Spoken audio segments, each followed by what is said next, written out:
Hello everyone, welcome back to my channel. आज है 28 अप्रैल और हम निफ्टी को एनालाइज करेंगे 29 अप्रैल के लिए कि हमें क्या मूव्स देखने को मिल सकते हैं, क्या इंपॉर्टेंट लेवल्स हैं, ये सब हम डिस्कस करते हैं। तो पुरानी ड्राइंग्स को हम क्लियर कर देंगे।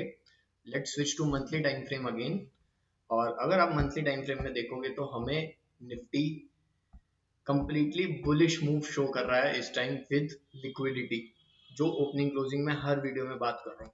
ठीक है, और एक दिन मतलब 2 डेज में निफ्टी की क्लोजिंग भी है मंथली टाइम फ्रेम की, तो उससे हमें बहुत इंपॉर्टेंट डेटा मिलने वाला है, जो कि है मंथली कैंडल। मंथली कैंडल कैसे क्लोज होती है, एक इंपॉर्टेंट चीज जो मेरे को थोड़ा सा कंसर्निंग कर देगी वो होगी ये 61% रिट्रेसमेंट लेवल।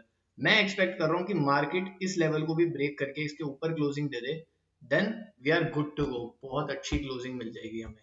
तो एक यही एक इंपॉर्टेंट लेवल है जहां मुझे लग रहा है कि थोड़ा सा रेजिस्टेंस है अच्छा खासा, और ये भी अगर ब्रेक हो जाएगा तो हम क्लियर हो जाएंगे, हमें क्लैरिटी मिल जाएगी निफ्टी के अच्छे मूव की।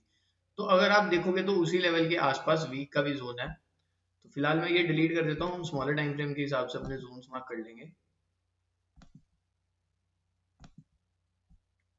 तो अगर आप देखोगे तो एक अच्छा खासा सेल ऑफ आया था इस पर्टिकुलर लेवल से, और यहीं पे कहीं मंथली का 61% रिट्रेसमेंट जोन भी है। तो ये एक इंपॉर्टेंट लेवल है, हमें देखना होगा कि मार्केट यहाँ पे कैसे रिएक्ट करती है। मे बी यहाँ पे टैप करे, उसके बाद एक रिट्रेसमेंट करने नीचे आ जाए और फिर ऊपर चली जाए, ऐसा कुछ भी हो सकता है। बट वो लार्जर पिक्चर है। फिलहाल हम क्या देख सकते हैं, मूव वो देखते हैं।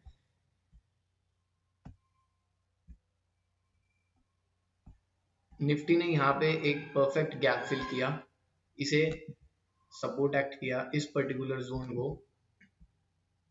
और यहाँ से एक अच्छा खासा बुल मूव दिया। अब मार्केट अभी भी इस रेजिस्टेंस को ब्रेक नहीं कर पाई जहां पे मार्केट ने 3-4 दिन कंसोलिडेट किया था। अब सबसे इंपॉर्टेंट लेवल हमारे लिए यही बन चुका है। अगर मार्केट इस लेवल को ब्रेक करती है तो हमारे पास ऊपर की रेंज क्लियर है, जो कि 575 और 700 तक का जोन है कि हमारे पास अच्छी खासी रेंज है।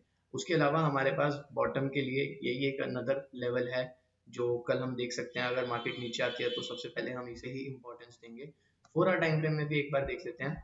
4 आवर टाइम फ्रेम में देखोगे तो आप यहाँ पे प्रीवियस हाई ब्रेक नहीं हुआ है आज भी, और यहीं से रिजेक्शन आना शुरू हुआ है। क्या मार्केट यहाँ पे एक रिवर्सल बना रही है?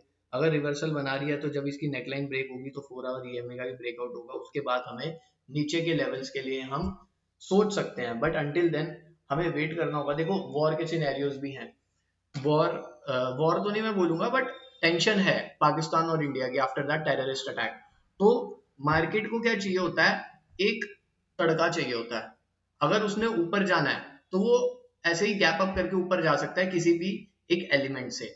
बट अगर मार्केट को नीचे आना है, यहाँ पे क्या पता मार्केट स्ट्रक्चर बना दे नीचे आने के लिए। आपको दिख रहा है कि मार्केट ऊपर गई, नीचे आई, दोबारा हाई नहीं ब्रेक करा, तो मे बी यहां से अगर ये नीचे आती है, इस नेकलाइन को ब्रेक करती है, इस जोन को ब्रेक करती है, तो ये गैप फिल तो एटलीस्ट हो ही जाएगा।